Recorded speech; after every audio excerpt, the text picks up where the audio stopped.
In this video we are going through different variations of the lead roundhouse kick on the bag and different reasons for using them. Now most of it is to do with distancing. So let's start off with the first one, which is nice and close. When you're at a nice close distance to your partner, you can literally, with no setup at all, throw that leg up and twist and turn your hips into it. So we're here, twist and throw your leg up, and try and turn round and turn your hips into it. So we could be here like this, we could even be backing off slightly, and throw your hips and legs into it. So we're here, backing off slightly, or if your opponent's coming onto you. Now, pros and cons to this one. Pro is very, very fast. And there's, like I said, there's no setup. You shouldn't really see it coming. You could be here like this, moving, lean your weight forward, lean it back on that back leg, and then throw it up. But, as you can see, you don't get as much power from this one. So let's move on to the next one. So this one, we're a little bit closer. But what we're going to do, we're going to step this lead leg in towards our leg to get a little bit of closer distance and then throw up again. So we're here like this, step in and throw up. That way, if I'm that little bit further out, I can still bring my legs almost together and then come in and throw that round kick. So we're here, come in, throw that round kick. Very, very similar to the first one, but it's just making up a little distance. Same thing, there's not as much setup. So if I'm here like this, they've only got to notice this back leg moving, which you don't really normally notice. You normally notice the lead leg stepping in. So it's the back leg coming in and then throwing up. But again, not the most powerfulest of kicks. Still can cause damage. And something else I didn't mention about the first one and with this one is they're quite nice for setting up other strikes. So I could come in, bang, and then land in front to set up other strikes. So I could be here, to set up my other strikes. This next one, very similar to that step-in kick, but we're gonna zazz it up a little bit and add more like a pendulum. So this one's normally better for if you're more of a bladed sort of stance rather than standing more square on. So we'll be here like this. We almost had like a little kick shuffle to it, yeah? Again, nice and quick and snappy this one. Oh, I almost switched it then. So, slightly different to the switch. And again, I find you need to be a bit more bladed for this one.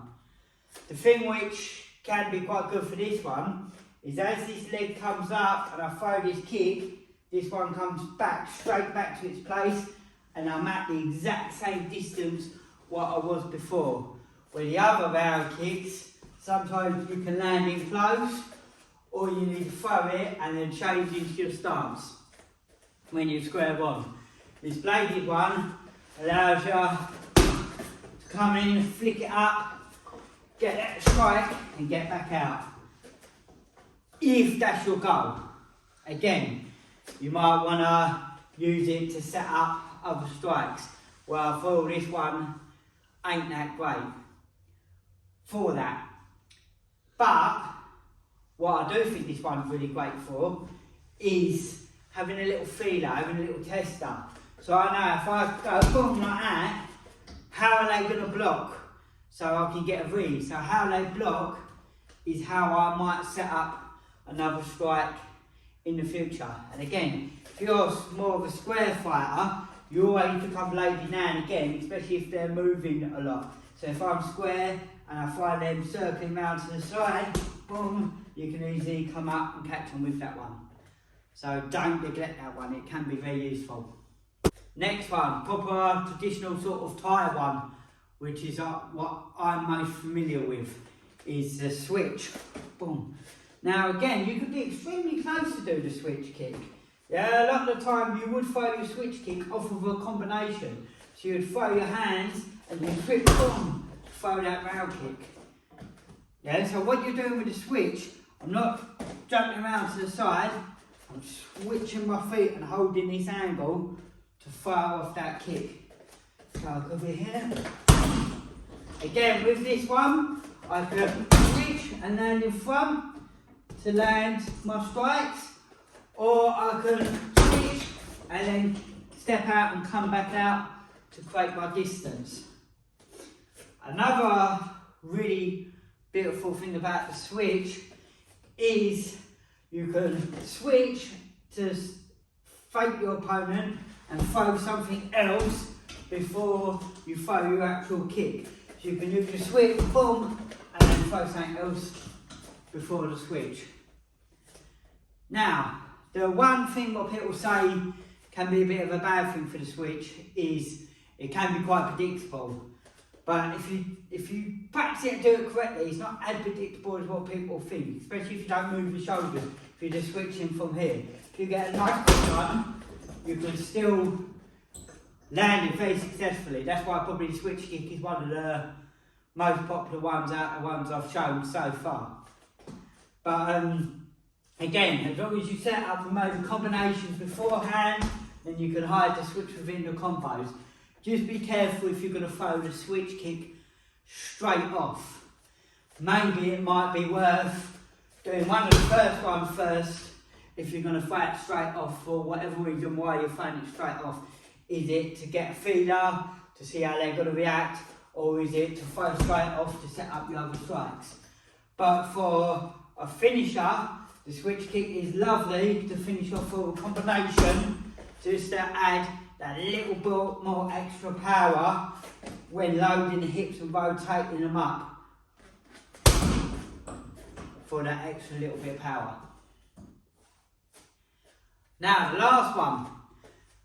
This one I actually really like a lot. I do use this one a lot, and that's to close the gap. So again, I might be throwing punches, they might be walking back, and we're literally just going to walk forward into the round kick. Step forward. Come up with a roundhouse kick. So we're stepping forward into our other stance and then into that roundhouse kick. Again, there could be all sorts of reasons why. Trying to create distance, I might have tipped my opponent back, they've moved back, so I can step in. You can cover a real nice amount of distance with this one. Again, probably not the best. Just throwing it straight off unless you're prepared for something else, landing a danger. Make sure you try not to get too countered from it, yeah? But a lot of time you might be throwing punches and they might be stepping back, and it just allows you to step forward with that round kick. So again, one more time. Step forward.